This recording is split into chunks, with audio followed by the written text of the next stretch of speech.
everyone, and welcome back to JacsSaysSmile, and this is another episode of Chronic Trooper. So today we're going to be sticking on the theme of stress, as it's Stress Awareness Month, and as I mentioned in my last video, if you share a problem with someone, it makes things easier. A helping hand is needed for everyone. However, it is really hard as someone who has a chronic health condition or a disability to ask for help because there's so many stereotypes of not being able to do things for yourself and relying on other people that I feel we try even harder than able-bodied people to prove a point that we can do things, which is really silly and is totally self-sabotage. And we don't need to do that to ourselves because everyone needs help. Ask for help. It's super important. So today I'm going to share some ideas with you on how we can make asking for help a lot easier. Setting boundaries is so important with communication.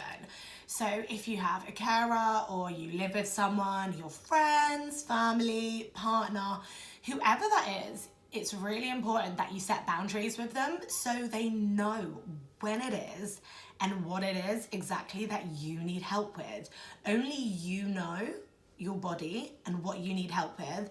So essentially, it is our duty to make sure that we get the care that we need.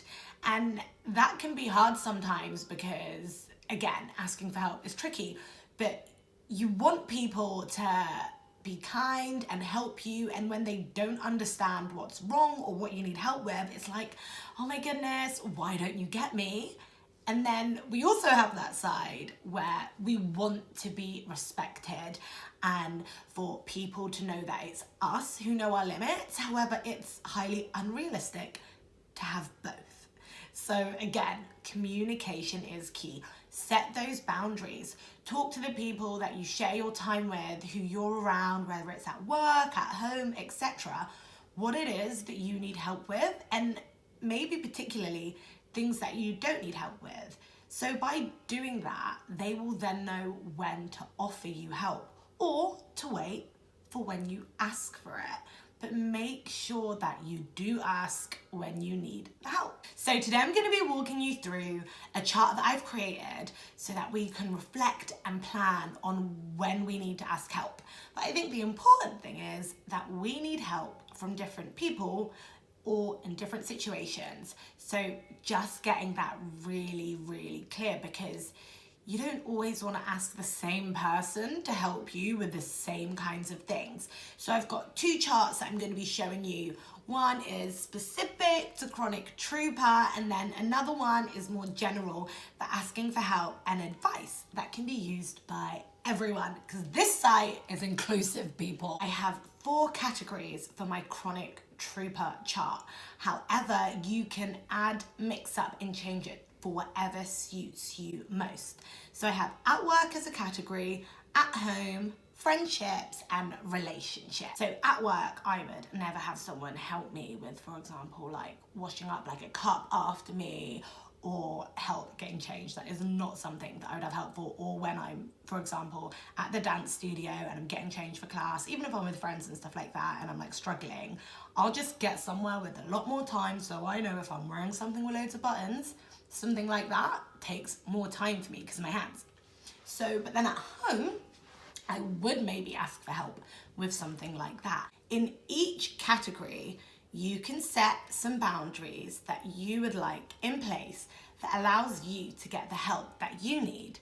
And then it's really important that you share these with the people that you're around when you want these boundaries in place. In my general worksheet for asking for help, I have 4 categories again, and it's so important that we speak to the right people about the right things. No, you don't go asking the person that's going to give you the answer that you want to hear all the time, because that's not a way that we'll be able to have growth. However, you do want to speak to people whose opinion you value in that particular area.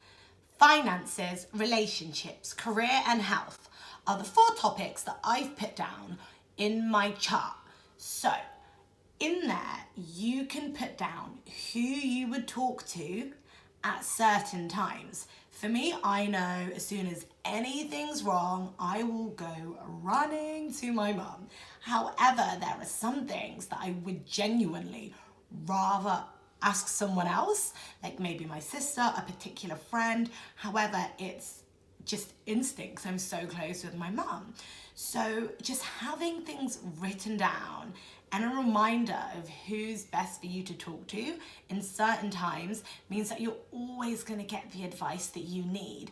And if you're someone who's sometimes uncertain about who to ask for help for or ask advice from, just taking a moment to sit down and think about these different areas, I guarantee you will realize that there are people out there to help you no matter what the situation is. Yeah, it's super great getting things done on our own, but sometimes situations are stressful and we don't need them to be. So let's just ask for help when we need it. And communication is key. Setting boundaries so you have really strong relationships where everyone's respected, everyone feels heard, and everyone is understood. So if you want to get hold of the worksheets that I was speaking about throughout, you can find them on my Instagram page, you can find them on Pinterest, and I'll leave links below. I'll see you next week for Chronic Trooper, and keep on trooping, guys.